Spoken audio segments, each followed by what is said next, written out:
Zdravo svima, dobrodošli u naš drugi BMW podcast koji imate prilike da gledate na našim kanalima. Danas pričamo o jednoj izuzetno lepoj temi. Sa nama je kolega Lazar, koji je naš produkt menadžer. Zdravo Lazare. Zdravo.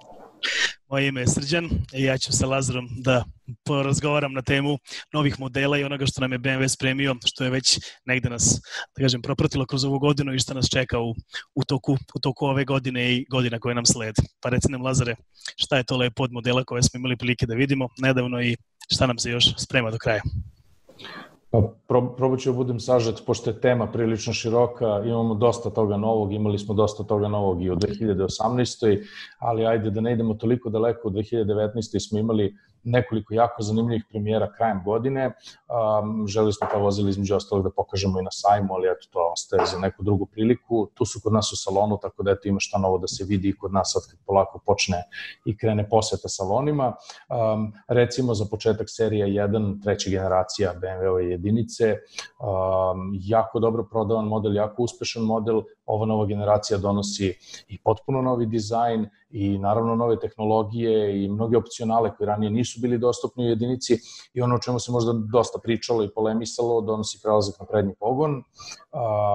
Naravno da je BMW morao da zadrži svoje renome izuzetnih voznih karakteristika kako imaju svi naši modeli i naravno da su u tome uspeli, ali mislim da je to ovako više subjektivna stvar i pozvao bih svakoga da dođe i da proba taj auto, treba probati i vidjeti kako je BMW to odradio, ali taj prelazak na prednji pogon i poprečno postavljen motor su doneli neke druga poboljšanja, doneli su povećanu ponudu prostora, sada i u prtljažniku ima više prostora i na zadnjoj klupi, tako da je zaista ovako drugačiji automobil, vrlo zanimljiv. Pa onda posle jedinice, recimo X6, treće generacije X6-ice, BMW 2008. predstavio prvi serijski Sports Activity kupe, odnosno kupe crossover, i to je bilo X6-ica, izuzetno uspešan automobil, izuzetno prepoznatljiv automobil i evo sada dolazi veći, niži, ako je to ikako moguće, još agresivnijeg dizajna. Ja verujem da čak ni u BMW-u nije postojala tolika vera u taj model, a evo ga sad u trećoj generaciji, nikad impozantniji zaista. Izgleda stvarno fantastičan automobil, ne bih sada nabrajamo opcije, ali recimo jedan kuriozitet, jedna zanimljivost kod ovog novog modela je da on sada može se naručiti sa opcionom maskom hladnja kako ima dodatno osvetljenje, pa to onako još doprinosi toj pojavi impozantnoj kako ima X6. Pa onda imamo takođe vrlo zanimljiv model, nova serija 8 Grand Coupe. Izašle su nam tamo krajem 2018. serija 8 Coupe i kabriolet verzije. Taj auto, inače, BMW nije imao broj 8 iskorišćen u svojoj gami skoro 20 godina posle one stare legendarne osmice i evo sada su izašle Coupe i kabriolet i krajem 2019. godine se pojavio Grand Coupe kako bi kompletirali tu gamu serije 8. Zaista jedan impozantan kupe fenomenalnih linija, automobil sa dužinom preko 5 metara, 5 metara i 7, ilustracije radi negde oko 4,5 cm kraći od sedmice. Treba doći i videti, naravno da je tu luksuz i tehnologije, sve koje trenutno BMW ima na raspolaganju, tu ne treba trošiti reči. Tako da eto, to su sa kraja prošle godine premijere, u ovu godinu smo ušli sa dvojkom Grand Coupe. To je jedan opet potpuno nov model, nismo imali takav ranije BMW-ov ulaz sa jednim Grand Coupeom u takozvani C segment, u premium compact klasu. Isto, vrlo zanimljiv automobil koji sa dimenzijama upada tačno negde između serije 1 i 3, tako da eto pokrivamo i tu neku sredinu. Onda nam stiže sada četvorka Coupe. Vidio si je prošle godine predstavljen koncept na salonu u Frankfurtu, sećaš se onog automobila. Vilice su padale svima, ja bih rekao, i dan danas postoje oprečna mišljenja, rekao bih, ali kada auto bude došao u serijskoj verziji, bit će, ja mislim, pojava kakva nije dugo viđena. Pa puno se pričalo, niko nije ostao ravnodušan, oprečnih mišljenja uvek ima, ali na kraju krajeva mislim da sa novim dizajnom i sa velikim promenama u dizajnu uvek treba malo vremena ljudima da im se to slegne. Tako da obično su to onako ti veliki zahvati izazovu dosta polemike, ali na kraju krajeva mislim da će svi želeti četvorku Coupea i mislim da će to biti jedan vrlo uspešan automobil. Iza četvorke Coupe negde otprilike u novembru bi trebalo krene proizvodnje četvorke Cabrio.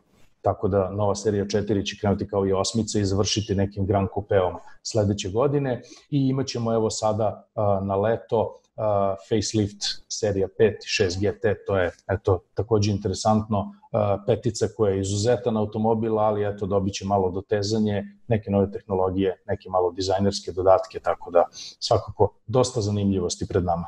Zanimljivo i uzbudljivo će biti, ja bih rekao. U BMW nazivu jedno slovo se krije koje je otprilike pronalo najveću slavu BMW-u, a to je naša M divizija. U M diviziji smo ove godine pripremili, ja mislim, više nego ikad noviteta, zar ne? Tačno, u M diviziji je jako dinamično i prošle i ove godine. Ilustracije radi, mi smo u 2019. ušli sa 4 M modela. U tom momentu je takva bila raspoloživost M modela. Iz 2020. izlazimo sa 12 punokrvnih M-ova, tako da je ponuda zaista veća nego ikada. Modeli kreću i od M2 CS koji nije samo jača M2, mislim, jači jeste, 450 konja ima, ali osim toga pregršt komponenti izrađenih od karbona, drugačija sedišta, jako puno opreme, jako puno unapređenja u odnosu na M2, tako da je to zaista jedan ovako drugačiji i još, ako se tako može reći, još opasniji M. I tu su naravno X3M, X4M, uveli smo ih prošle godine u ponudu, X5M, X6M. Ove osmice koje sam malo prepomenuo su izašle sve u M verzijama, znači i osmica Coupe, i osmica Cabriolet, i osmica Grand Coupe. To su sve M-ovi sa 600 konjskih snaga ili 625 čak uz onaj M Competition paket. I sad nas naravno, pošto nam dolazi facelift petice, očekuje i facelift M petice, a onda tamo negde krajem godine ova nova četvorka Coupe u M verziji i novi M3. Tako da imamo šta da kažemo, imat ćemo šta da pokažemo. Nikad jača ponuda M-ova u vreme kada je gorivo, bar trenutno sada, nikada jeftinije u posljednjih nekoliko godina, tako da ide im na ruku cena. Što se tiče modela koji su negde, da kažemo, na drugom kraju spektra od M-ova, to su naša hibridna i električna vozila, šta nam je tu u nekoj bliskoj budućnosti, šta nam se sprema?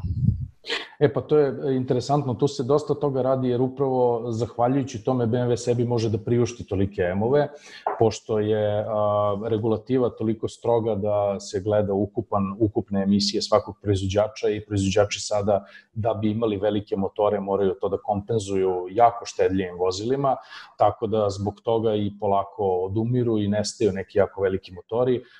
BMW je ovo jako uspešno odradio i već nekoliko godina jako uspešno prati ove promene, tako da imamo i nekih novih hibrida, imamo električna vozila, naš čuveni i3 sada u verziji 120 sa novom jačom baterijom, imamo električnog minija, što je jako zanimljivo, prelep auto, imamo i novih hibrida i nekih već postojećih hibrida, ali su napređenim hibridnim tehnologijama, tako da se i tu i tekako dosta toga dešava.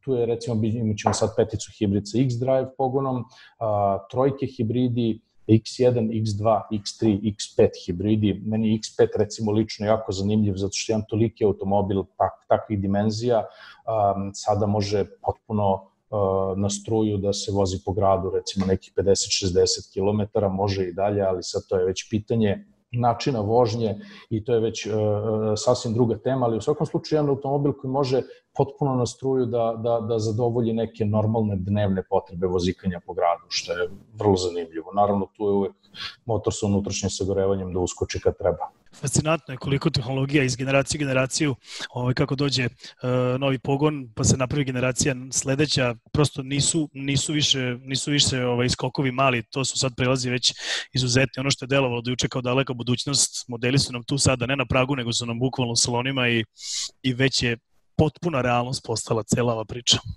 Pa tačno, to treba i probati i videti. Toliko je novih modela izašlo da mislim da prosto čak ni entuzijasti nisu više dovoljno informisani. Može sve to da se isprati online, ali jednostavno toliko toga, toliko informacija dolazi da je teško pohvatati sve, a trebalo bi videti hibride, trebalo bi probati hibride. Provozati to po gradu, vidite kako se ta kola ponašaju. Te tehnologije su stravično napredovale u posljednjih nekoliko godina i zaista treba obraćati pažnju na njih i tekako. Slažem se u potpunosti, koji god sam hibrid probao, ostao sam uglavnom bez teksta. Očekivao sam nešto, uvek se dobije više, stvarno je sjajno. Apsolutno, posebno što sad tu dolaze, evo, konačno i neke olakšice, tu je naravno i matematika sa gorivom koja je uvek bila relativno jasna, ali sad i ta autonomija na struju koja se povećava i vozne performanse, to je sve zaista izuzetno. Sjajno. Pa, ja mislim da smo odgovorili na glavna pitanja što se tiče noviteta. Mogli bi o ovome da pričamo dosta, ali recimo za sad ovoliko, a ja bih pozvao sve naše slušalce i gledalce da nas lajkuju i šeruju ako im se ovo dopada, da prati dalje naš podcast i da nam slobodno pišu šta ih zanima iz BMW sveta. Mi ćemo se potruditi da obradimo teme koje su najzanimljivije, pa eto, ostavljamo otvoreno za neke sledeće razgovore. Tema je uvek pregršt, bit ćemo tu na raspolaganju. Hvala vam svima, prijetno. Tako je, hvala.